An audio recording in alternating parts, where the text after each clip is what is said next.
Жаратылыстың басталуы 3-ші тарау.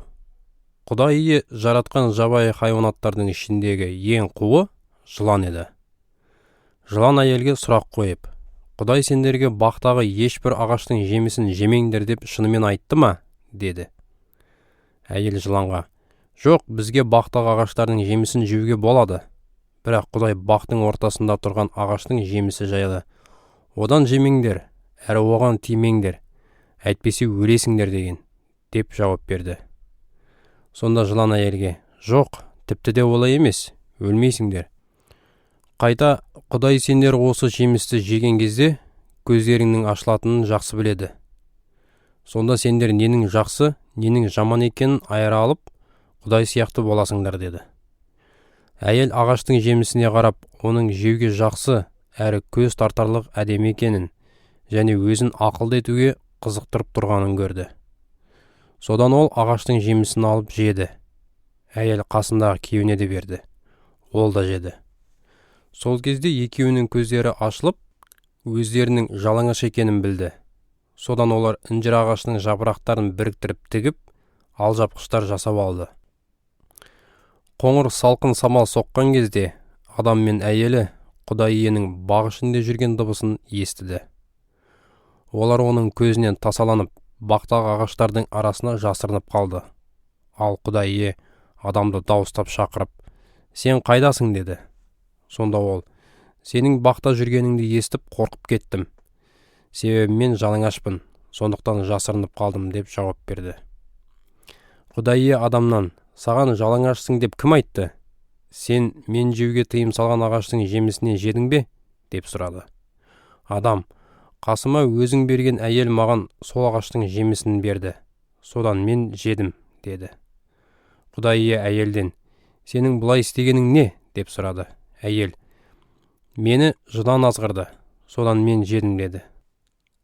Сонда Құдай ие жыланға үкім шығарып, осылай істегенің үшін барлық малдар мен аңдардың ішіндегі сені қарғыс атқан. Өмір бақи жер бауырлап, топырақ жеп өтті. Әйел екеуіңді сенің ұрпағың мен оның ұрпағын өзара өштестіріп қоямын. Әйелдің ұрпағы басыңды мыжып, ал сен оның өкшесін шағатын боласың, деді. Ал әйелге Құдай мұнан айтты. Құрсақ көтерген кезіңде көретін бейнетіңді ауырлатамын. Балаларыңды қиналып босанатын боласың. Сен күйеуіңе құштар боласың, ал ол саған жетекшілік етеді. Адамға Құдай ие былай деді. Әйеліңнің тілін алып, мен тыйым салған ағаштың жемісінен жеген сенің кесіріңнен жердің топырағын қарғыс атты.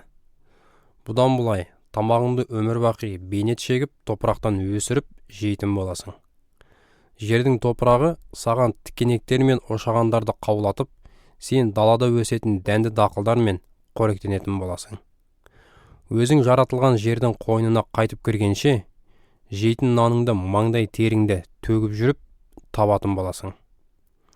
Сен топырақтан жаратылдың, қайтадан топыраққа айналасың. Адам әйеліне Хауа, яғни өмір сүруші деген ат қойды. Себебі ол өмір сүруші адамзат атаулының түп анасы болатын болды. Құдай ие адамға және оның әйеліне хайуандардың терілерінен киім жасап, оларды киіндірді.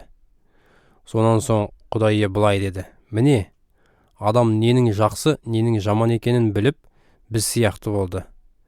Енді ол қолын созып, мәңгілік өмірді сыйлайтын ағаштың жемісін алып жеп, мәңгі өмір сүріп жүрмесін. Сонымен Құдай ие адамды пейіш бағынан қуып шығып, оған өзі жаратылған жердің топырағын өңдетіп қойды. Адамды қуып шыққаннан кейін, мәңгілік өмірді сыйлайтын ағашқа апаратын жолды күзету үшін пейіш бағының шығыс жағына керуб деген періштелерді және жүзінен от шашып, әрі бері қозғалып жарқылдап тұрған бір семсерді қойды.